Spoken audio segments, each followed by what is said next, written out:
Here with Kelli Nettles, Choice Realty Group. And this is our first time talking with Kelli. I met you at Pups and Paws. Pups or Pints and Paws. Pints, yeah, please don't Pints get and that Paws. right. Yeah, there's a lot of P's in there. Pints, we changed it. It used to be Pups and Pints. No, this time it was Pups. It was Pints and Pups? No, it wasn't Pints. It was had to do with wine. Oh, it was Pups wine. And Pours. Yeah, that's Pups what it and was. Pours. That's, Yeah, you're right. That right. It used to be Pups and Pints, but because it was at a winery, it was Pups and Pours. Yeah, and so the event, I was telling Mike, it was an awesome event. It's a lot to get people to stop what they're doing in their life to like go do stuff. Absolutely.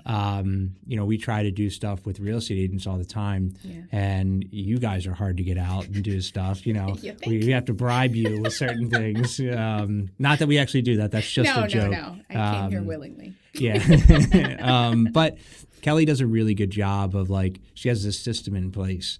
And, I talked to Mike about this too, but your team atmosphere, it seems very genuine when you guys post videos that you guys are bouncing ideas off of each other and learning from each other.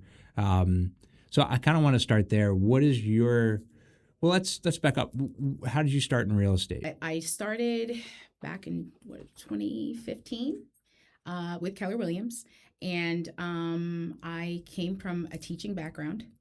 And I just remember that I wanted a change. I wanted something where I could be around people and help people. I've always loved homes. I've always loved real estate. But for some reason, I never connected the dots that I should get my license. And my kids were young at the time. And I just didn't see how that would fit into the box of the things that I was doing. But something kept calling me and telling me Kelli, this is what you need to be doing. You know how you get out of school and you're like, what's my purpose? Mm-hmm. I had a degree in psychology, but I didn't want to go back to school. And I'm like, it's kind of hard in psychology if you don't follow through. But I couldn't think of what I needed to do that would allow me to use my degree, but also that I would love, because I'm a firm believer that when you get up in the morning and you go to work, if you don't love what you do, you should not be doing it. Yeah. And I truly can say, not even being funny, I love what I do. So, that's awesome. I get excited about it. It is a tough business. Very tough. This is not an easy business when people are like, oh, it must be so nice having all this free time and, going to look at pretty houses all day. I'm like, if you only knew, that's what you see. Yeah. But what you don't see is we hustle. Yeah. I mean, I talk to people all the time who have a 9-to-5 salary job. I'm thinking about my brother mainly. He's like, why don't you go buy this and get that and do this, and it's a feast of famine mentality. You don't know when the market dries up or when, so you constantly have to be preparing for that in one way, shape, or form, which just creates a different mentality in general. Yeah. Meaning you wake up in the morning and you go, what am I going to do to earn my living today? 100%. I will never forget, because I've had 9-to-5s as well. And one of the things that sticks with me the most about real estate, and what I don't think people realize, is every day you wake up in real estate, I don't care how many deals you have under contract, you are unemployed. Yeah. You are unemployed. You have to go out there and you have to get it. Yeah. If you can sit home. You have that choice in real estate. No one's telling you have to get up and go, make money. You do have that, but it's a mental thing. You have to be tough in the mind to say, I'm not going to just sit home and, look at social media. I'm going to get out there and I'm going to earn my, not check, because it's not a check. I'm going to earn my keep. Yeah. Yeah. Because that's what we have to do. Every day we get out there and the good thing about it is we're helping people with their most difficult decisions in life. So they entrust us, which feels great, because I always tell people I never want to work with anybody who doesn't want to work with me. So I'm going to treat you the same way I would want to be treated. Yeah. I know I like I can be a little bougie at times. I like to be treated well. Yeah. Well, good taste. Yeah. So if I want to be treated well, Yeah. I know that when I'm out here and I'm helping my clients, they want to be treated Roll well. out the red carpet. Absolutely. Why Yeah. not? It doesn't matter your price point, doesn't matter any of those things. Everybody deserves to, be treated well, and to experience what it's like to just have somebody in their corner. 100%. Yeah. I So, mean, we've dealt with, I don't know your stats or whatever, but like I've had transactions where 1.1, 1.2, yeah, 1.3, $1 million homes. And then I've had other ones where it's, your $200,000 and $300,000 homes, and almost hands down, the time you treat those $200,000 and $300,000 homes, you treat those people with respect and time and all your energy, just like you would the 1.1. absolutely. The people down here at 200,000, 300,000, Yeah. they're much happier with you Oh my than, goodness. than the other people. Yeah. It's just it's amazing, their mindset. And Absolutely. but it's true. Like, roll out the red carpet for everybody, not just for Everybody deserves their fair share. Yeah, I don't believe in, you get something and the other people don't. Mm-mm. I feel like everybody deserves the same. And if I want the best, I should be giving the best. Yeah, that's true. You only get what you give. You only get what you get. I'm a firm believer in karma. Yes. So I don't like to put out bad energy Mm-mm. because I don't want that. No. I don't want to come. I don't want bad energy around me. I like sunshine. I'm that kind of gal. I like to be around good energy. So you started in 2015 with Keller Williams, you said, right? Yes. Sorry, I got off track. Well, no, that's what this is about. So 2015 with Keller Williams. You're still with Keller Williams. I am still with Keller Williams. I left for a little bit. Actually decided to go off on my own, do my own thing. And I realized it's actually Kelli, who we've known each other for a very long time. And she's the one who told me, you should come back. You should come back. Were you on her team in 2015, or were you working with her in 2015? I wasn't on a team. No, I wasn't. Okay. I started, I think I was on the team, but it was a different name. It was the Peter Hewitt team. Okay, yeah. And then I left right before COVID. And then I came back. Oh gosh, I've been on the team. I've been back. I don't know the exact year, but then she said you should come back, and I realized, you know what? There's nothing wrong with being an individual agent, but my personality, I love being able to bounce ideas around with other team members that have the same focus. And for me, being around that creative energy and every day hearing about other my team members, what they're going through and how can we help each other, and I can give them an issue and they'll come back and we'll kind of troubleshoot with each other. I love that. Yeah, I am a team player. I 100% what do they call it, like that wolf pack mentality. Yeah. I do believe you're stronger when you have more like-minded people.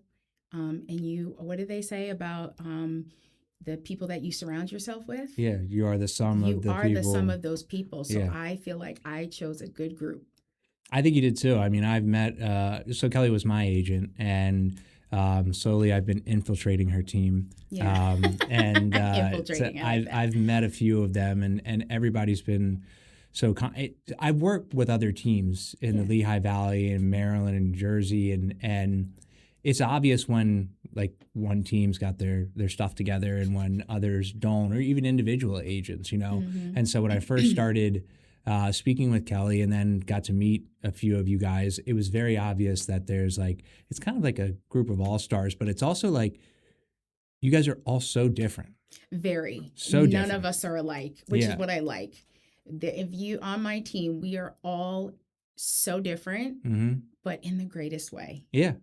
And you learn stuff. Strengths. You learn stuff from people when they're different, because it's 100%. Somebody from a completely different background, completely different career before, or completely different family life, and then all of a sudden they bring that skill set to real estate. Yeah, I think that's why you guys work so well. I agree. So you joined back with Kelli. You were off on your own for a little while. why, I mean, you said that you want to be back with the team a little bit. Yeah. Have you seen a difference in production? Absolutely. I think for one of the things about being on this team is being innovative. And what I will tell you from the time that I started in real estate till now, real estate has changed so much. I mean, you have people that have been in the business for like 30 plus years. I mean, they've seen it all, but within the last 10 years, I mean, I've been doing it a little over 10, but like a lot has changed in real estate. So for me, just being that I can be around people that also are experiencing this, they all have different uh what's the word, they can bring certain things to the table that I might not be able to. Like, Yeah. I know my strengths, I know my weaknesses. So when I have a weakness and I can talk to someone who that is their strength, that's helpful. So for me, I was doing fine on my own. It wasn't really about that. I just knew that I would do better and that I could basically, I don't know how to word it, but I knew that by coming back and being on a team with, as you say, all stars. I'll go ahead and say that because I believe that. I think we're all star. I think everyone's an all star, but in their own way. Yeah. But I do think that it has done nothing but bring me better clients, better business, better my mindset. Like, I get up in the morning and I'm still happy to get out there. I mean, yes, we all have our days. Yeah, sure. Trust and believe when you've got a really tough transaction. But it is so much easier when I can call up one of my team members and say, hey, I know you were going through this last month. Yeah. How did you get through it? And they're like, I got you. Yeah. This is what you do. And I'm like, thank you. And then you move on. Yeah, I think it's really tough to go at things alone. Even as a loan officer, I was by myself for a while, probably for 2 years up here. I'd moved from Baltimore and I came up here and I was just trying to meet real estate agents as much as I could. But anytime you run into a transaction, you don't have anybody to call or you have an issue versus like here, we have all the support in the world. Like literally any problem you could ever have. So I know exactly what you mean by having the support. You could go back to 2015 and you're starting your career over again, which is like daunting to think about. Like if you were to be like, I'm going to start from square one with my sphere of influence. Less wrinkles. What would you tell your younger self about learning about the, because for me, there's a few things I would probably tell myself, and a lot of it has to come with like, don't worry about the first 2 years necessarily. Yeah. Because that's all just grinding. You're not going to see results at all in your first 2 years. No, I don't even know if it takes a while. You need to be patient. You need to learn your craft. And even till this day, I tell people all the time, I am not afraid to learn. I love learning. Every day, I am so excited when I learn something different because I'm like, I can't believe I've been around all this time and I did not know X, Y, and Z. Yeah. So as soon as I learn something that I didn't know before, that's going to help me, help my clients, I'm like, I get excited about stuff like that. Yeah. So if I had to go back to my younger self, I would say to her, be patient with yourself. You're not going to know everything like an experienced agent would know. Surround yourself with people that do know what they're doing and operate the way you want to operate your business, because everybody's way of operating their business is different. What works for me may not work for you, and that's okay. I'm a firm believer in whatever makes me feel good. Yeah. That's what I should be doing. Yeah. Whatever makes you feel good, that's what you should be doing. We don't have to be in the same lane. I tell people I have blinders when I'm in this business. I'm not looking at what you're doing. I'm focused, and I stay focused because that's what's going to help me grow. I can't be worried about what you're doing. If you're great, whatever you're doing, that's great. Let me know about it. I'm an open book. Yeah. I've always been that way because I don't think that there is ever a reason for us to have people in this business that aren't doing just as well and just as educated and just as business savvy because it's only going to help each other. If you've ever been in a transaction with an agent that doesn't know what they're doing, it's brutal. So I'm always all for like, how can I help you so we can help each other? Now, when you have an agent like that, one of the newer agents, and you said yourself, everybody's special in their Yeah. own way. Do you say that to yourself as soon as you meet that person? And how do you help them through the transaction? Well, I can usually tell right away. Yeah. I get in there and I'm like, oh boy. Contract pages are everywhere. Paperwork is everywhere. There's stuff that's not on the contract. Like major items are missing. And I think to myself, okay, yes, at first I'm like, really? Like this is what we're doing. But then I have kids. I have patience. I have learned that, you gotta be,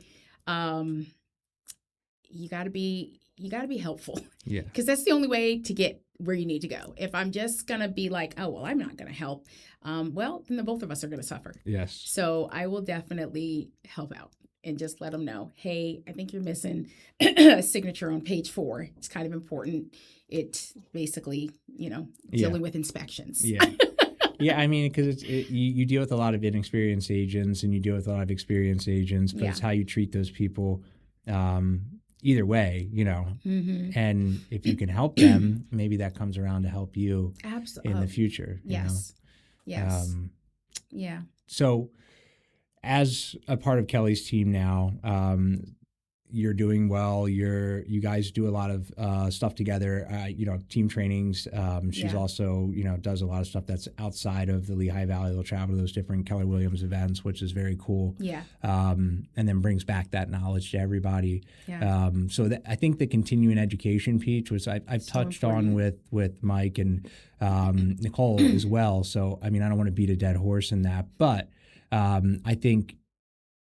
What does a successful day look like to you? Like I look at every person who's doing well in their line of work and I go, what are they? I don't care if you're a librarian or if you're a bodybuilder or if you're a real estate agent. Like, what does a successful day look like? What time does Kelli Nettles wake up? What time, when does her day start? What does it look like? It's fairly easy, but I will tell you, it varies. It varies for me.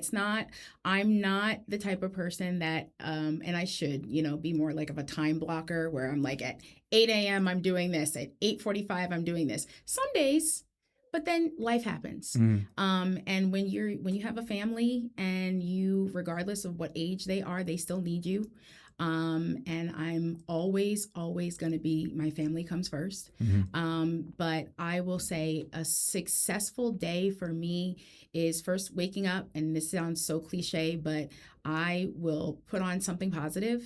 I don't look at my phone. I don't look at my text messages. I don't look at my emails. I will turn on my, what are those screensavers? Yeah. On like if it's like calming water or just some type of, it could be a white noise, something to just kind of ground me. And then I got to get my coffee. I've been trying to drink water first, but Yeah. So one coffee a day or more than one? So honestly, it's really one coffee that I'm heating up constantly, that I just keep heating up. I don't drink a lot of coffee. It just looks like I do because I keep heating it up. You just have the mug in your hand until 1 o'clock. Yeah, it's really sad. But I do, coffee is a necessity for me. But no, I take that back. It's not the coffee, it's the creamer. Oh. I probably, if I couldn't have the creamer, I don't want the coffee. I have a sweet tooth. Okay. I like to eat. Well, we're going to talk about that. We're going to talk about that because I have I want to have some different foodies, quote unquote, on here. Yeah. The whole point of the podcast is to highlight local businesses, highlight real estate, and also highlight people in the area that are doing well. Yeah. And there's this huge culture around foodie, like being somebody who goes and tries different things, which I love. And I could watch those videos all day long, somebody trying a cheesesteak here and a dumpling there. But before we get into that, I want to know, so you wake up, you put on something calming, which is a great way to start your day. You're not jumping into your phone. No. Then get your coffee. Yep. And then I start thinking to myself, okay, who do I need to be speaking to today? Who should I be speaking to today? I don't really get myself too bogged down in like, okay, I have to at 8 a.m. be sitting here doing this. I just start thinking of who I should be speaking to, who needs my help. Who have I spoken to before that has said, and I go through obviously I have a CRM, and I start making those calls to people or just reaching out, just to see if there is something that they need that I can do to bring value into their life. Doesn't have to be about a house that they need to sell. I mean, they could need a landscaper. You know what I mean? Yeah. I just, if somebody just closed and I know that their garden is, it was looking a little treacherous, like they might need somebody. So I might reach out to them. I'm all about connecting and wanting to just talk to people and see what they need. And then based off of what I find out, trying to solve that problem for them. And I will tell you then after that, after I've kind of talked to who I need to talk to, I got to take a break and walk my dog. I love that. She is my everything. She's a little older now, and she waits for me, and she knows it's time, and we go take a nice long walk, and I'll even take calls while I'm walking. Yeah. I can still work and walk. Yeah. But that's my time with her, and to just kind of like, what's the word? Set my mind. Ease my mind. And then I come back and I get back in there, start doing some follow-up, get myself some appointments because I believe that, appointments are key in our business. Then after that, I kind of just dedicate myself to making sure that I'm servicing my clients the way that they need to be serviced. Do you have metrics that you like little goals you set for yourself? Like, hey, today I'm going to make this many phone calls. I do. I have, it varies. I would say probably at least 10 people a day, which sounds like a lot, but not really. Cause it's not like I'm on the phone. Yeah. I could be in my grocery store. Yeah. You know what I mean? For me, I'm not a sit at home call person. I like to go to the grocery store. If I see somebody that I know or have talked to, just find out what's been going on. When I go on walks to the park, that's when I meet people. Yeah. I used to. Well, the dog is a great excuse for that because everyone loves dogs. Well, probably not my dog. Oh, really? She's not the friendliest. What kind of dog? She's a rescue. Okay. And she's I was starting to sense a theme with your team, Kelli, the Choice Realty Group. Okay. Quick story. I got my dog because of Kelli, and if you want me to tell you the quick story? Yeah, absolutely. Okay. So it's very funny. My husband for years told me we are not getting a dog. The kids are not responsible enough. They're not going to take care of a dog. I am a dog person. Like, what do you mean we're not going to get a dog? So I start scheming. I'm like, I got to figure out how I'm going to get a dog. He said the only dog that he would be willing would be like an American Staffordshire or a pit bull, something like that. Those are the type of dogs he wants. I'm like, all right, I grew up with a Shih Tzu, but we're going to make this work. Completely different. Completely different. Yeah. And so I just remember thinking my son wanted a dog so bad. He would do anything for a dog. My husband tried to bribe him with money and said, I will pay you. This is like a 10-year-old kid. I will pay you $1,000 to stop asking for a dog. My son said, no, I want a dog. Like, I was like, what kid says no to $1,000? But he did. And I was like, he wants a dog. So I remember Kelli, I told Kelli about this. She calls me one day and she's like, hey, we got this dog. It's injured. The leg they were going to amputate her leg, but some nice Samaritan paid for this, the surgery to put a metal rod so that she could be adoptable because they didn't think that she would get adopted with 3 legs, but she's a really good dog. And I'm like, okay. I'm like, what kind of dog is it? She's like, it's an American Staffordshire mixed with who knows what. Yeah. And she sends me the picture and I started crying. Yeah. I was like, this is our dog. This is our dog. And so she says, just tell him we're going to foster the dog. Because if you foster him, it's for 2 weeks. It's like a trial. You see if you like the dog. If you don't, you can give him back. And I'm like, genius. So I can't believe I'm telling this to the world. By the way, he's going to kill me. I'm like literally telling what I did to get our dog in the house. But anyway, it is what it is. You're not going to share this one with anybody, right? He loves the dog now. He has to. He loves the dog. But I said it was going to be short. So anyway, she brings the dog by And I remember my son was so like downtrodden at this point because he thought he was never going to get a dog. He doesn't even pay the dog attention. My daughter was scared of dogs, but she somehow was like, liked her. And her name was Connie. She was only 2 years old. And I'm like, this is a grown woman name for a dog. Yeah. So I named her Nani. Ah. And she was with us. She was an angel. For 2 weeks, this dog would sit. She would give you paw. She was so good. My husband was like, she's a really good dog. I was like, I know, right? And so then I get a call on the second week that somebody wanted to adopt her. And I was like, nope. And I signed the paperwork, paid for it, everything.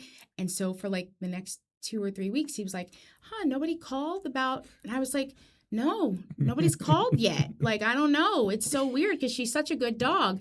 And eventually I had to let him know that, like, she is ours now.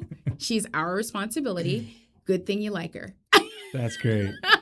And he does. He loves her. That's a great story. Yeah, she's a good dog. We lost our dog last year, and anybody who's not a dog person is like, I just think that you haven't had a dog yet. Correct. Because what do you mean? Yeah, because the love that you get from a dog is second to none, and the love that you have after they're gone is unreal. Yeah, unreal. Yeah. But no, that's a great story. I mean, I can't believe I just said that out loud because that's the only clip we're gonna put up on Facebook, by the way. He's gonna be like, I knew it. I knew she lied. This is for Mr. Nettles. Yeah, like I'm like, let's just keep that between us. Okay. That's funny. No, we've been married 20 years, going on 28. He'll be fine. What were we talking about before the dog? My schedule. Your schedule. I Okay, totally so you walk the dog. Sideswipe my schedule. I love that. Like work, smirk. Well, I think you should take time for yourself during the day. Yeah. That's away from what you were doing. Allow yourself to get a reset. So Yeah. you walk the dog, and the dog is a great excuse to do that. Oh, yeah. Especially when you work from home and you have the ability to do that. If you're working from home and you don't take your dog on walks, shame on you. Yeah. And then there's other days where obviously my schedule is a little bit more hectic. Mm-hmm. And then that is reserved for, I'm on appointments until sometimes 8 o'clock, especially during, the summer, it's light out until 8 o'clock at night. So I'm on appointments sometimes I'm not coming in the door until 8 o'clock at night. And that can be hard. But that's where you got to like it. That's very true. Because if you don't like it, then it feels really tedious. Mm-hmm. But I also am at a point in my career where, like I said, if you don't want to work with me, then, we don't have to work together. I've just been very lucky that I have a lot of clients that love working with me. Yeah, and you kind of get vice to versa. Choose at this point and that's one of the nice things when you've established yourself. Yes. When somebody, you don't mesh well with somebody or you don't like that person because of the way they treat you or something, you don't have to take them on as a client. No. I have people call me all the time on like a Sunday afternoon. Really sorry to bother you. Mm-hmm. We want to place this offer on this house. I just don't. And I'm like, look, I chose this job. It's my job. I chose this job. That's what we do. By the way, sometimes Monday mornings, I'm not up at 9 a.m. Yeah. I'm hanging out. Mondays are like, because you've been working all weekend. Yeah. Everyone always thinks like, oh, it's the weekend. And I'm like, it's the weekend. Yeah. That's I'm working. Yeah. Saturday, Sunday might as well be Monday, Tuesday. Yeah. I mean, you would think as long as I've been in this business that my family and friends would understand that, like, I'm not trying to be like, I don't want to come to something, but it's really hard for me to say I can do something on the weekends because that is our go time. That's when all of our clients are available. Yep. During the week, yes, they are too, but that's what weekends are. I mean, I get comments sometimes. I'm out, we go with friends somewhere to a restaurant to have lunch or whatever. Is he always on the phone? It's like, well, that's when I got to answer when people call. But what they don't see is that I pick up my daughter every day from school, make her dinner every night. I'm there. I get to pick the hours that I'm available, Right. And so there's a time where I block that time off where I'm there every single night for my kids, Yeah. And that's the nice thing about taking that leap of faith, 10 years ago, betting on yourself and being like, this is what I'm going to do. I'm just going to make commission. Yeah. I'm not going to have anything, to fall back on. Yeah. You have, it's almost like playing Russian roulette. A little bit. It's almost like playing Russian roulette because you don't ever know what you're going to get, but you just got to have faith. Yeah. You got to have faith that if you keep doing what you're supposed to be doing and doing it the right way, everything's going to come full circle. Yeah. And so that's kind of how I look at it every day. I could sit here and say, yes, I follow a really strict schedule every single day. I wake up and at 8:00 I eat oatmeal, and it didn't. I don't. I do that's one of the things I love about my job is none of my clients are the same. Even though it might be somewhat similar with the transaction, everyone's different. And for me, that's exciting. Yeah. I like being able to connect with different people every single day. So for me, that's a huge benefit of this job. There are a lot of things that maybe other people would say are not benefits, but for me, I love it. It's kind of, in a way, it kind of spoils me because, I get to speak with so many different people, so many different backgrounds that have so many great stories Yes. and lessons and things they can pass on to me. And then I go to Thanksgiving and I have to hear the same story from my Uncle Mick, Right, every you're like, single year. And it's like, this isn't interesting It's a anymore. lot. I don't Yeah. have an Uncle Mick. I just made that up. But Everybody has an Uncle Mick. Yeah. So foodie part. So I'm curious to know, where do you live? Taking a sip. Do you live around? I am in Easton. Easton. I Okay. am- Well, that's the up and coming area. I love it. Yeah. We've seen a lot of changes. The market in Easton's great. The More Than Q in there is one of my favorite spots. The barbecue that's in there. Now, I have had Southern barbecue, so I'm not gonna say that it's up there, but Yeah, I was going to say, I don't want to offend anybody, but I'm from the South. Yeah. So my family is from the South, so I'm used to Southern barbecue. My husband is from Alabama. okay. And then he knows. There's Southern barbecue, and then there's barbecue. Yeah. Yes. Yes. I've had Texas But we do have barbecue. good food here. Yeah. So, what are some of your favorite spots right now? I love Stoke. Okay. That's one of my favorite places to go to, if you can find a park. Oak. Yep. I love Oak. My husband's a steak guy, so we like Oak. Where else do we like to go? Honestly, I know this is not, we love Carrabba's. Oh yeah. Oh my goodness. I mean, you can find a Carrabba's anywhere. But Bang Bang Shrimp. oh my God. Oh, I will say my favorite all-time food is seafood, but it's really hard to get fresh. I'm a little spoiled because I'm used to fresh seafood, and out here, I it is listen. what You're it preaching is. to the choir. Yeah, because, I don't even, if I even remotely think it came from their freezer, I'm like, no. Yeah, you're preaching to the choir. I mean, growing up near the Chesapeake Bay, having fresh blue crabs and fresh fish legs with some and garlic oysters, everything. And Yes. when I actually found a place out here that sells Maryland blue crabs live. Where? I can't tell it on here Okay, because I'm okay. not going to give up that Gotcha. spot. Yeah, we can talk off camera. This about is that my one, secret that I'm going to go to the grave with. But it's a nice spot. It's run by a nice Vietnamese family, and they call me when they get it in. So Really? yeah, so and when I was homesick, it was like just what I needed. But Yeah. I agree with you because the seafood up here, I don't see any water around here. Thank you. I'm like, you're like, this is fresh snapper. I'm like, no, it's not. No, No, it's not. But I mean, I'll go to like flaming crab. Yeah. Because I mean, what else am I gonna do? Yeah, when you're getting that craving, that's what you got to do. Yeah. Okay, so Oak is great. What about some good lunch spots, like whether you're... So I don't. That's the other thing. Now I cook a lot. Okay. So I don't really. What do they call it? A budgetista. Never heard that term. So, excuse me. Budgetista is someone who likes really nice things, but doesn't want to pay for them. So you're buying like a Chef Boyardee and you're buying fresh basil and putting it on top. I cook with fresh ingredients. Yes. But instead of going out a lot and spending $100 on lunch, because let's be clear, like that's how much it costs nowadays. Everything is like ridiculous. I will go get those ingredients, whatever it is that I like, and then I'll just pull up a copycat recipe. Yep. And I will make it myself, and I'm very happy. When it comes to like my palate, my friends will tell you I am hard to please. Oh yeah. So I like when I cook it because then I know it's gonna taste good. That's smart. So lunch spots, I mean, there's but like I like to make my own. I will, put up So a the recipe majority together. of the meals that you eat are made by yourself. Yeah, Our I'll family make is them. very similar. Yeah, I cook a lot for my family. It's hard. It It's is a hard. lot easier in the winter months because, once it's dark outside, like I don't show houses in the dark. That's a safety issue. Mm-hmm. And you can't see the house. Yeah, that's So, true. I never thought about that. You can't see the house, so why are we going to see it? Yeah. Yeah, so I cook a lot more probably in the winter months than I do in the summer. But in the summer, I mean, I love to grill.